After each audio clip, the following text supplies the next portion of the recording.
Notif.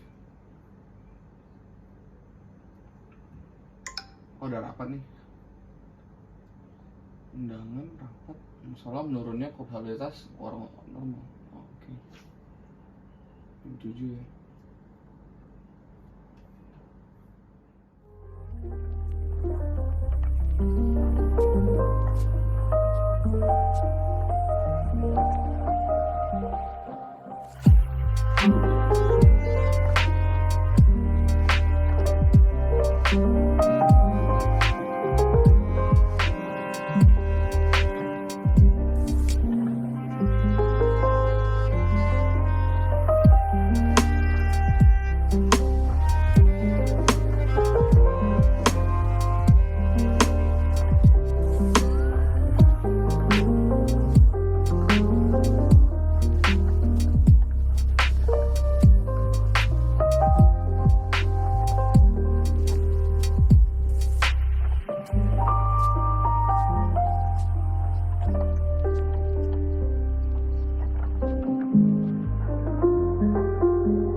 Saya akan membacakan agenda rapat.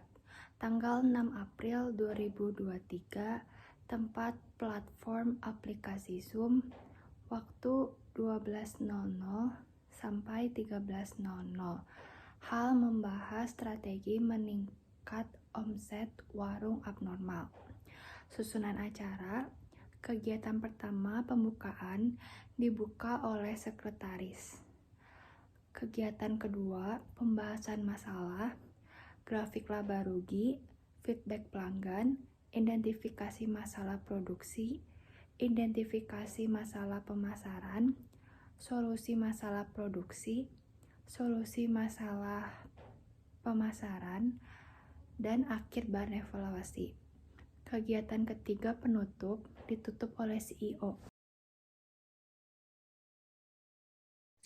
Pertama, pada grafik laba ruginya, seperti bisa dilihat pada tabel, pendapatan warung abnormal pada 2022 mengalami penurunan, karena hanya mendapat 368 juta saja. Itu sangat sedikit dibandingkan pendapatan abnormal pada 2018 dan juga 2019. Oleh karena itu, kesimpulannya, kami mengadakan rapat ini untuk menentukan inovasi dan solusi agar kedepannya omset pendapatan bisa terus meningkat dan juga abnormal kedepannya bisa bersaing dengan outlet-outlet food and beverage lainnya. Jadi feedback dari pelanggannya gimana? Nah, sebelumnya kami sudah mengumpulkan beberapa feedback dari pelanggan. Yang pertama adalah salah satu penyebab warung abnormal sepi itu karena menu unggulan di masa lalu udah gak ada lagi, yaitu dessert green tea lovers dan matcha monster.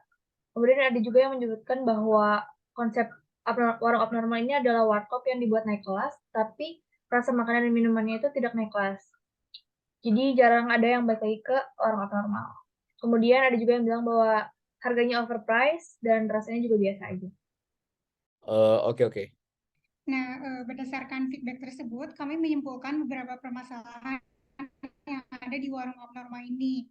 Di sini saya akan menjabarkan beberapa masalah yang berkaitan dengan produksi. Yang pertama itu beberapa pelanggan tidak tertarik lagi untuk datang ke abnormal karena menu andalan mereka sudah tidak ada lagi. Yang kedua, harga makanan dan minuman di sini tergolong overpriced dengan rasanya yang biasa saja. Dan yang terakhir itu kurangnya upgrade dan inovasi dalam pilihan-pilihan menu yang ada.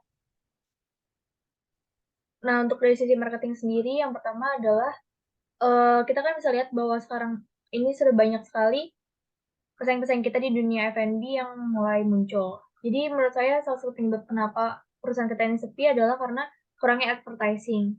Sehingga abnormal ini tertutup oleh F&B lainnya. Kemudian kita juga tertinggal dengan tren pasar dari sisi menu maupun konsep tempatnya. Dulu memang menunya kita yaitu Indomie dan roti bakar dan lain sebagainya ini sedang tren. Tapi menurut saya untuk sekarang ini sudah tidak terlalu tren lagi. Dan konsep tempat pun sudah tergolong tertinggal zaman sehingga rasanya sudah kurang menarik lagi untuk sekarang. Jadi dari solusinya jadi gimana nih? Baik, kalau dari sisi produksi, ada beberapa solusi yang dapat saya tawarkan. Yang pertama itu riset pasar. Nah, dari sini tuh kita dapat mengetahui tren terbaru dalam industri kuliner, sehingga nantinya tim produksi dapat membuat perencanaan terkait menu-menu baru. Yang kedua itu meningkatkan kualitas produk dan mengevaluasi kembali harga menu yang ada, sehingga kita dapat menerapkan harga yang sesuai dengan kualitas yang ditawarkan. Nah, solusi selanjutnya itu dengan mengembalikan menu andalan atau best seller yang belakangan sempat ditiadakan, karena menu andalan tersebut sangat penting untuk menarik pelanggan. Bahkan beberapa dari mereka justru mengunjungi abnormal hanya untuk membeli menu-menu andalan tersebut. Seperti itu. Baik dari sisi marketing juga saya akan menawarkan beberapa solusi, yaitu yang pertama, mengoptimalkan strategi marketing di media sosial. Kita dapat menggunakan media sosial seperti Instagram, TikTok, dan lain sebagainya untuk meningkatkan engagement kita, yaitu dengan mempost beberapa konten seperti konten yang sedang viral dan lain sebagainya. Kemudian kita juga bisa melakukan collaboration dengan influencer, seperti kita bisa mengundang influencer yang sedang naik untuk datang ke abnormal dan mereview tempat kita ataupun menu kita. Kemudian kita juga bisa memanfaatkan iklan berbayar seperti Instagram Ads dan juga YouTube Ads. Dan yang terakhir adalah perencanaan ulang layout dan memperbarui konsep tempat agar lebih menarik lagi dan lebih tren dan lebih diterima di masa sekarang. Solusinya sih udah cukup bagus, bisa kita coba. Terus kalau implementasinya gimana? Jadi kami sudah menentukan target untuk 4 triwulan ke depan. Pada triwulan pertama, kami akan memperbarui desain serta konsep tempat, kemudian meningkatkan inovasi dan juga kualitas makanan. Kemudian melakukan promosi dan juga marketing secara offline maupun online untuk meningkatkan awareness. Dan yang terakhir adalah memberikan diskon untuk pembelian kedua dan seterusnya agar para pelanggan melakukan repeat order. Pada triwulan kedua, kami akan melakukan evaluasi strategi yang digunakan di triwulan pertama. Pada triwulan ketiga, kami akan melakukan kolaborasi dengan influencer atau bisnis-bisnis lain untuk meningkatkan kembali awareness masyarakat. Kemudian pada triwulan keempat, kita akan melakukan evaluasi seluruh strategi yang digunakan pada triwulan-triwulan sebelumnya. Baik, saya lihat targetnya sih udah oke. Segera diimplementasikan aja. Terus Notulis, bagaimana kesimpulan hasil rapat hari ini? Oke, untuk hasil rapat hari ini, untuk diskusinya kita membahas tentang laporan keuangan warung abnormal selama 5 tahun terakhir, di mana terjadi penurunan pendapatan pada tahun 2022 dibandingkan pada tahun 2018 dan 2019 abnormal, yang merupakan penyebab utama terjadinya penurunan pendapatan dan mengakibatkan beberapa cabang tutup. Kemudian dibutuhkan strategi dan solusi untuk meningkatkan popularitas yang nantinya akan meningkatkan omset serta pendapatan. Untuk permasalahan yang kita hadapi, ada yang pertama hilangnya menu favorit, yaitu Green Tea Lovers dan Mochila Monster. Untuk yang kedua, ada harga makanan dan minuman yang dinilai terlalu mahal, namun rasanya tidak sepadan. Kemudian kurangnya inovasi dan marketing, persaingan di bidang F&B yang semakin ketat, kurangnya riset pasar meliputi target pasar, demografi, dan lain-lain. Dan yang terakhir adalah presensi sosial media yang kurang efektif. Untuk solusinya, kita menawarkan untuk meningkatkan inovasi dan kualitas makanan. Kemudian menurunkan harga yang bisa dilakukan secara opsional. Lalu konsep desain dan lain-lain tempat warung abnormal ini diperbarui menjadi seperti kafe-kafe yang sesuai dengan masa kini.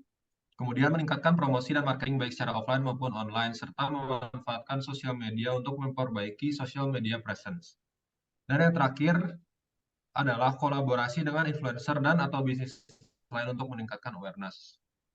Kemudian untuk kesimpulannya, ada 4 triwulan yang akan kita capai untuk target pada tahun ini. Yang pertama, memperbarui desain serta konsep tempat, serta meningkatkan inovasi dan kualitas makanan. Setelah berhasil melakukan hal tersebut, kita melakukan promosi dan marketing secara offline maupun online untuk meningkatkan awareness. Dan setelah itu, kita akan memberikan diskon untuk pembelian kedua dan seterusnya agar terjadi repeat order. Untuk triwulan kedua, kita akan melakukan evaluasi strategi yang digunakan di triwulan 1.